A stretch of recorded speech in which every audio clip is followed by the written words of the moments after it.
What's up, everybody? Welcome to this week's Commanders Countdown. Have a little bit of news for you with the preseason games wrapping up. We'll also discuss those. And some good news, Jonathan Allen was unfortunately the only Washington player to make the top 100 list, but he did make the list. He was ranked as number 88 overall, so good for him to make that list. Definitely some positive news. Yeah, and he's coming off that career-high 9-sack season, so definitely well-deserved.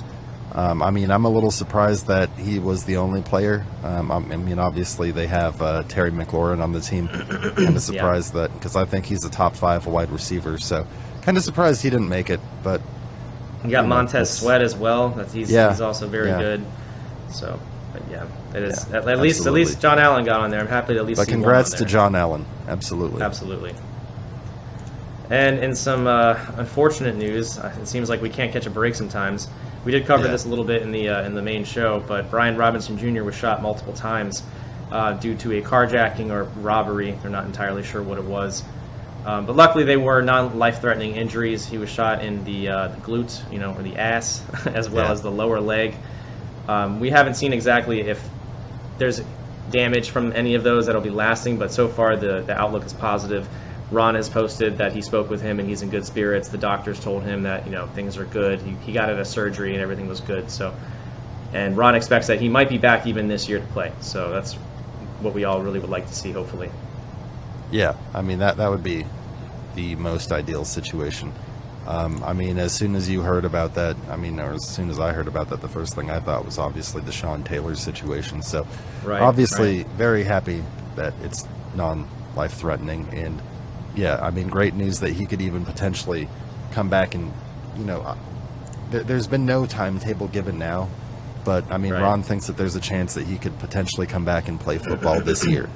And obviously things were going really well for him. He was in probably he was getting all the first team snaps after the Antonio Gibson fumble. Through the 2 preseason games that he played in, he had 14 carries, 57 yards, and 1 touchdown. So he was tearing it up. And we look forward to getting him back whenever he is healthy and able to get back on the field. But obviously, thoughts and prayers go out to him and his family. Yeah, he did look very good. So it's kind of sad, but hopefully it's it's one of those flesh wounds, I guess, where it kind of just maybe it grazed his leg and. Where it's not going to be something that has a lasting effect on his ability to, to move or to be run an the athlete. Football. And exactly. It didn't seem like it was nerve damage or anything. I'm hoping. Right. So. Yeah. From everything that we've seen, as fresh as the news is, from what we've seen, it does sound very positive. Sounds like he will be able to make a full recovery. So hopefully that is the case. And it's worth mentioning because we did cover this in the main show too. Obviously. With the name Commanders, you have to be impressed because obviously. Mr. Brian Robinson's take no bullshit attitude.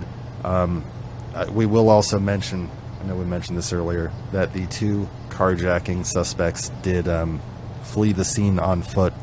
They did not take off in his Dodge Charger.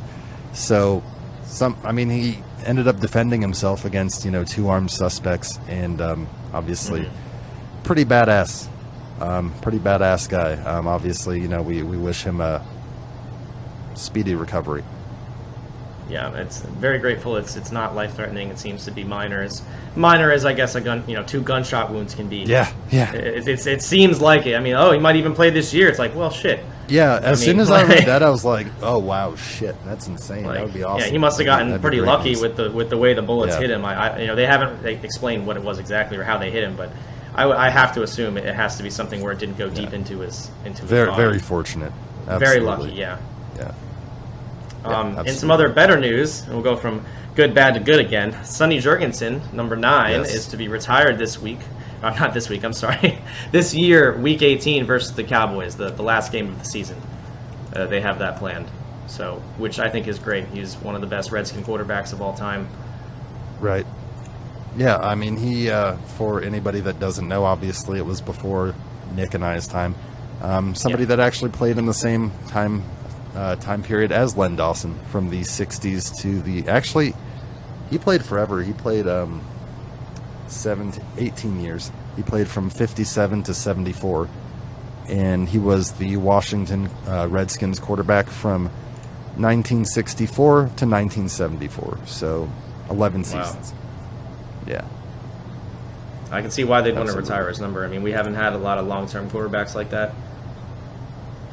Yeah, yeah. I mean, the best thing about Sonny Jurgensen, potentially, for those that don't know, and obviously this happened in 1957, so I wouldn't be surprised if a lot of people don't. He was actually drafted by the Philadelphia Eagles, so one of the best Redskins quarterbacks of all time was actually poached from the Eagles, and he had way more success with Washington. That is definitely great. Like, they tried to do it again with Donovan McNabb, and it did not work out. oh, that did not work at all. That was a one season of misfortune. Shit show that was. Yeah. As little as I remember, I do remember those years. Some I was very young. Donovan but yeah. McScab.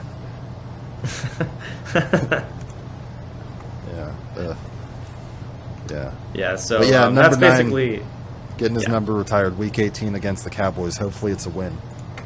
Yeah, hopefully that would be fantastic. Always against the Cowboys. So that's basically all the main news we have. There's obviously the preseason games to cover. We played the Chiefs the second game. Yeah, which I got you want to cover. I got some information on that. Yeah, so game 2, obviously last week we covered the preseason opener.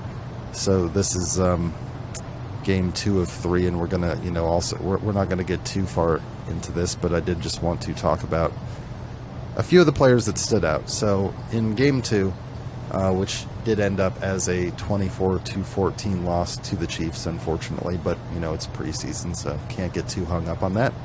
Right. All 3 quarterbacks did play. Wentz was, Wentz looked pretty all right. He was 6 out of 9 for 64 yards, sacked 1 time.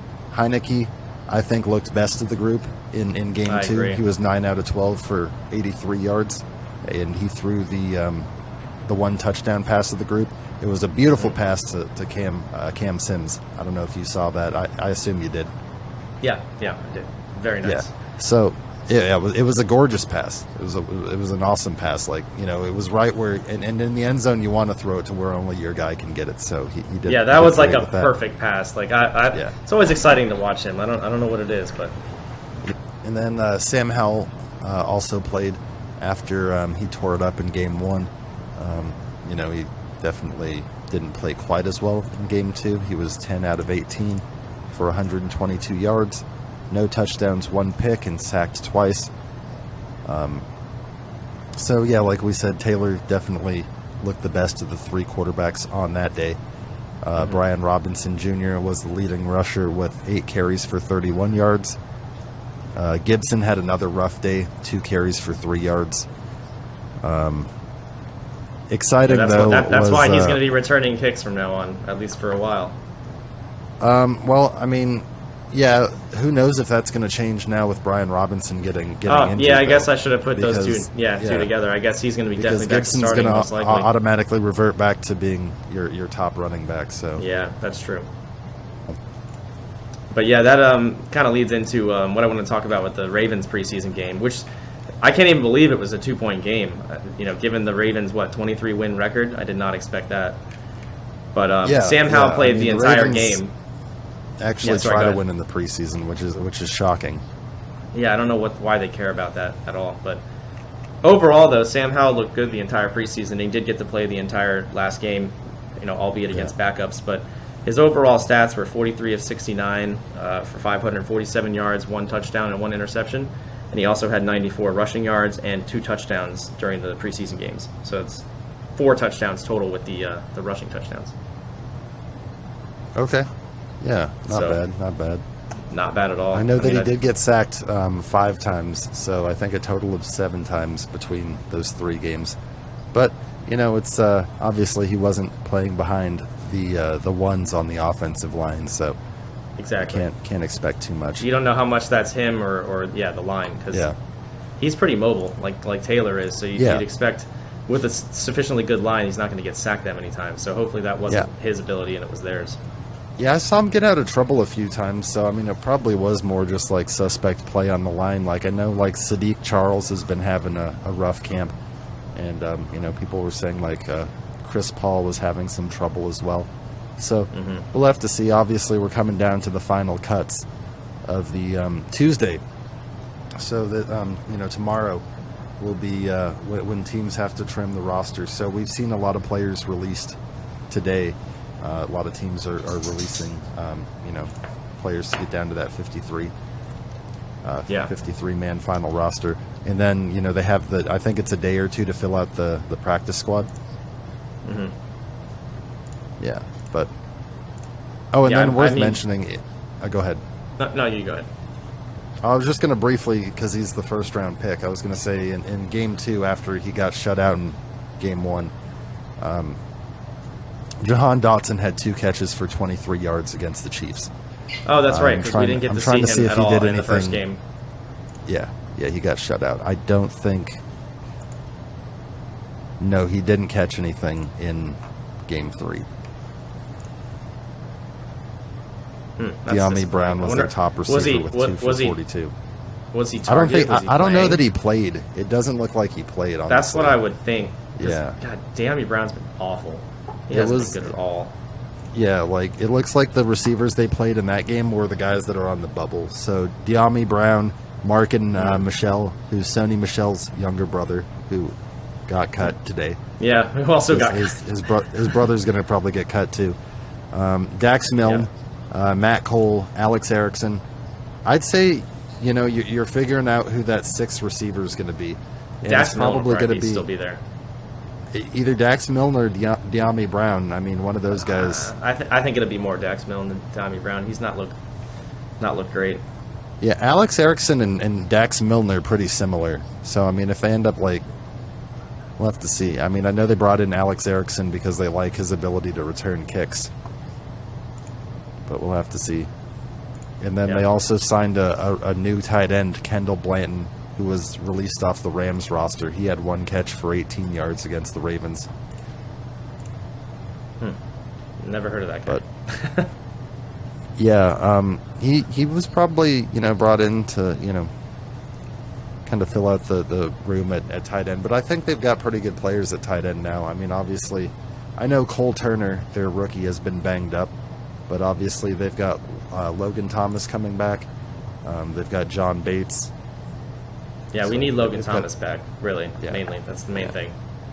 John Bates impressed a lot of people last year in the short time that he had. He did do well.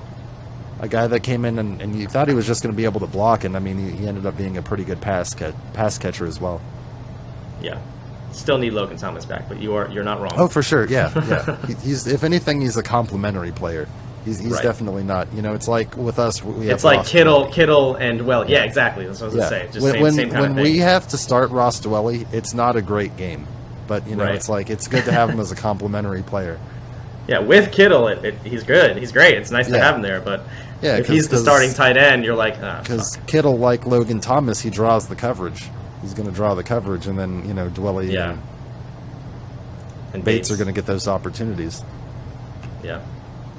But yeah, I mean, we'll let you know as far as the final roster cutdowns go, and who ends up making the final roster. Obviously, there's a lot of guys on the bubble. I think that especially at receiver and running back are a couple of the battles to watch. I mean, I personally think Jonathan Williams is going to be the odd man out as far as the running backs go, because I see them keeping. Well, I mean, it might change now because, this Brian Robinson Jr. situation changes a lot. I don't know. It's hard to speculate because of that. Obviously, he was going to be, running back 1 or 2 with Gibson. Right. And then you've got Jarrett Patterson, who I imagine makes the team. You've got J.D. McKissick, who we know is going to make the team. Of course makes the team. That's 4 backs right there. And then it's like Jonathan Williams. It's like I don't see them keeping 5 running backs. I agree, though. Yeah, I don't. They're probably they have to cut somebody, so it's probably going to be him. Yeah. Yep. And I don't know if we mentioned, but they cut Kelvin Harmon. He's been cut before, but he ended up getting released and brought back for another season and then released again. He's definitely never lived up to his potential, and obviously AGG obviously retired earlier in the off season as well after his attempted conversion to tight end Antonio Gandy Golden. Right. He retired to go back to school. I don't think we ever ended up mentioning that, but yeah, it's going to be interesting to see who makes this final 53-man roster. We will have that on the next week's show, and more in preparation of the season opener against the Jacksonville Jaguars. Definitely looking forward to an actual real game of football and not this bullshit preseason. Yeah, I mean, I know a lot of people, were concerned because, the Commanders, they did post the 0-3 record in the preseason. So, but I'm really not worried about that at all myself. I mean, yeah. I mean, your team could go shit. 3-0 in the preseason and have a terrible year. So, I mean, you really can't Exactly. base too much on that. I mean, it remains to be seen. We won't really know until, September 11th rolls around and the real football begins. Yeah, absolutely. Have a good night, everybody. All right, everybody. Hope you enjoyed the Extra Point Show this week. If you did, make sure to give us a like and follow so you can get weekly content, and join us again next week. Yep, we'll be back to cover the roster updates to see who the starting rosters are before Week 1 starts. Can't wait. Hell yeah, we're getting close. Football's just, it's just right around the corner. Real football that actually matters. Yep. So Yep, we're that matters. We're going to get it. Yeah. All right. Have a good night, everybody.